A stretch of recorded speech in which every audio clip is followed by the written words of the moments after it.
Halo Bapak Ibu calon guru penggerak angkatan 7. Apa kabarnya? Semoga kita semua dalam keadaan sehat selalu. Pada kesempatan ini, saya akan memaparkan materi koneksi antar materi, kesimpulan dan refleksi modul 1.1.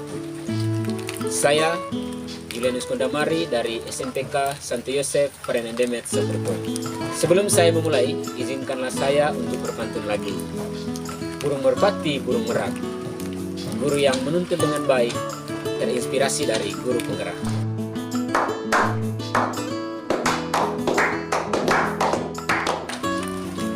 Pendidikan guru penggerak yang tengah saya ikuti telah memberikan banyak pencerahan buat saya selaku penuntun ataupun pembimbing peserta didik.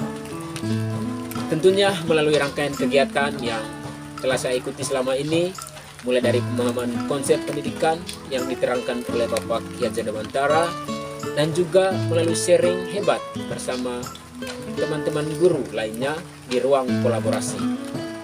Tidak dapat dipungkiri bahwa pendidikan guru penggerak membuat saya kembali berkaca dan menilai kinerja saya sebagai seorang guru. Good job. Berdasarkan pengetahuan dan pemahaman yang saya dapatkan selama mengikuti pendidikan calon guru penggerak angkatan 7, tentunya saya akan mampu membuat kesimpulan dan refleksi pengetahuan dan pengalaman baru yang dipelajari dari pemikiran Ki Hajar Dewantara melalui 3 pertanyaan penuntun berikut ini. Yang pertama, apa yang Anda percaya tentang murid dan pelajaran di kelas sebelum Anda mempelajari modul 1.1? Yang kedua, apa yang berubah dari pemikiran atau perilaku Anda setelah mempelajari modul ini? Dan yang ketiga, apa yang dapat segera Anda terapkan lebih baik agar kelas Anda mencerminkan pemikiran Bapak Ki Hajar Dewantara? Yes! Yes! Baik Bapak Ibu, kita langsung saja mulai dari nomor yang pertama.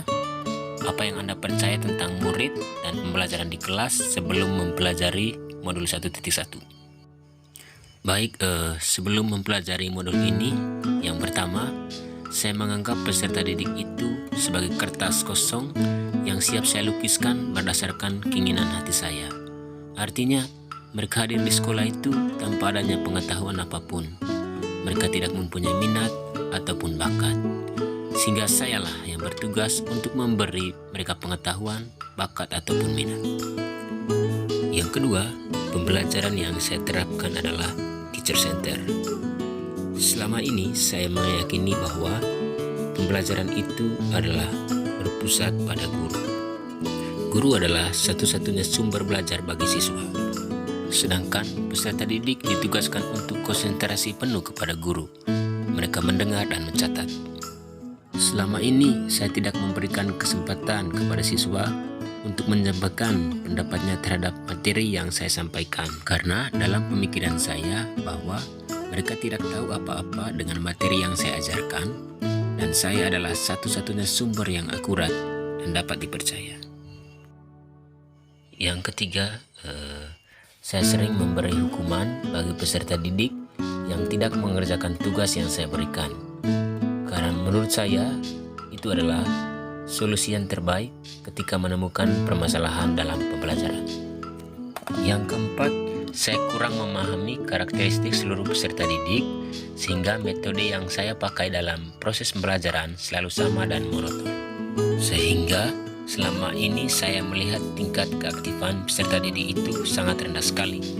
Saya tidak memahami bahwa berbeda karakteristik anak, berbeda pula cara memperlakukannya. Yang kelima, pembelajaran terfokus pada ketuntasan materi. Ya, saya tidak melihat bakat dan minat peserta didik. Saya hanya lebih mementingkan aspek kognitif saja atau pengetahuan saja. Baik, selanjutnya kita ke pertanyaan yang kedua. Apa yang berubah dari pemikiran atau perilaku Anda setelah mempelajari modul ini?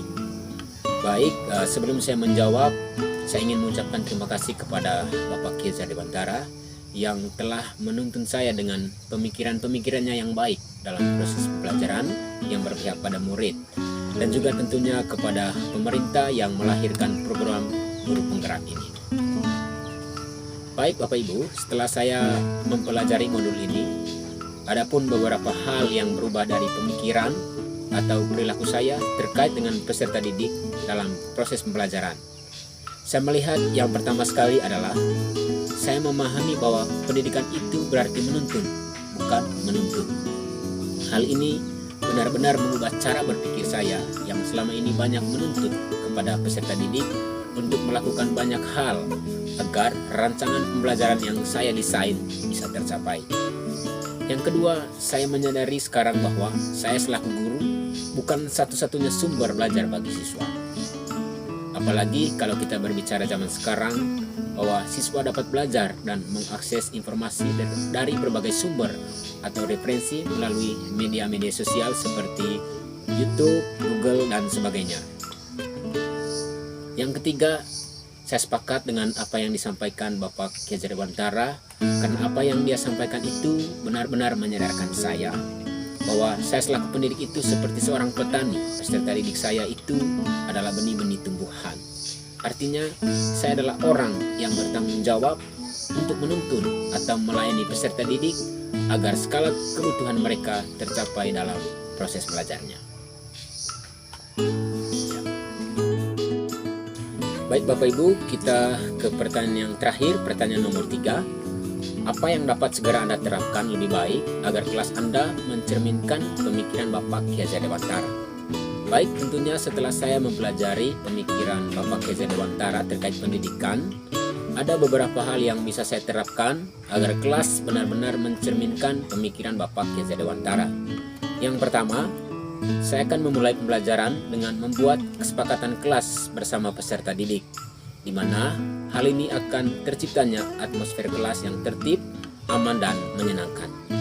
Yang kedua, saya akan menerapkan pembelajaran yang berpusat pada murid atau yang disebut student center, ya, di mana dalam proses pembelajaran siswa dituntut untuk lebih kreatif, lebih aktif dalam mencari atau menemukan informasi dalam proses belajarnya, sedangkan para pendidik atau guru itu sendiri ya sebagai penuntun tatkala mereka menemukan persoalan-persoalan dalam belajar.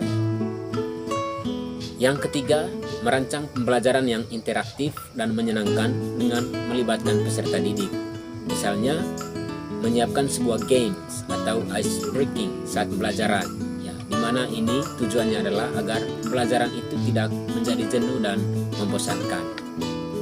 Yang berikut adalah menerapkan pembelajaran berbasis kearifan lokal dan budaya setempat.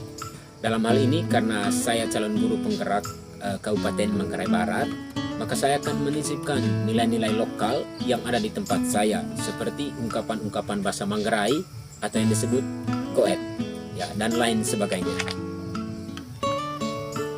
Yang berikut adalah melakukan pendekatan secara personal atau individu agar terciptanya hubungan yang baik dengan peserta didik, juga bisa mengenal karakteristik setiap peserta didik. Ya, hal ini perlu saya terapkan dalam proses pelajaran. Ya, saya harus melakukan pendekatan setiap individu agar saya bisa mengenal karakteristik anak.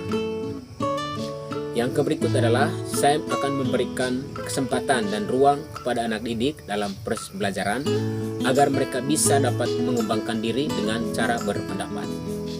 Yang berikut adalah memberi kebebasan pada anak atau peserta didik untuk menyelesaikan setiap tugas sesuai dengan minat, bakat, dan kreativitas mereka. Yang berikut adalah menghindari hukuman kepada peserta didik yang tidak mengerjakan tugas, karena itu hanya mengganggu psikologi mereka terhadap proses belajar dan juga terhadap guru itu sendiri.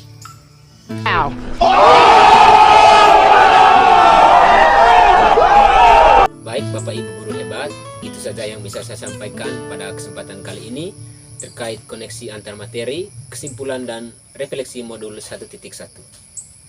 Menjadi guru adalah sebuah pekerjaan yang menyenangkan dan harus disenangi.